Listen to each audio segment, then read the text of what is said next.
In the name of Allah, the most gracious, the most merciful. Actually, the problem of control of our blood pressure and treatment of blood pressure is a great challenge all over the world. And in our practice, whenever we see patients with high blood pressure, the problem is with the control. So we need a powerful medication to reduce blood pressure to achieve the target of below 140 over 90.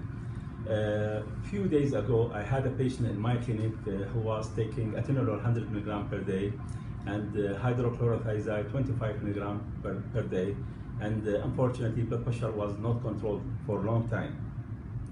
So before, in the past, he was taking also captopril 25 mg twice daily. Again, the blood pressure was not controlled with this medication.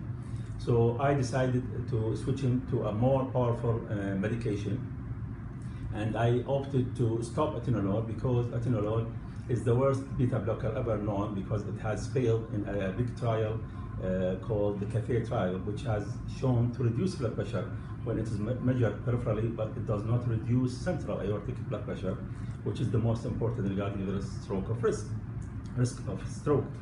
So I stopped atenolol. The second agent the patient was taking is hydrochlorothiazide, and hydrochlorothiazide does not cover 24 hours. It acts only for 12 to 16 hours. So I opted for a more powerful diuretic that has been shown to reduce mortality and has been shown to cover 24 hours for treatment of hypertension. So I chose indapamide. Indapamide is a vasodilator thiazide diuretic. It acts as a vasorelaxant, and it has a 5% diuretic activity.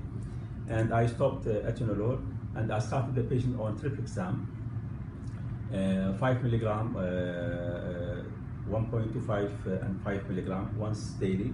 And the patient was monitoring his blood pressure at home via home blood pressure monitoring. I saw the patient after 10 days, and the blood pressure was very well controlled, 130 over 80, so we reached the target. And we have data that support my policy in treating hypertension from the old trial, ASCOT trial, and the other trial, CCB, advanced CCB trial, which has shown to reduce all-cause mortality by 28%. And the patient is happy and the physician is happy. Thank you so much.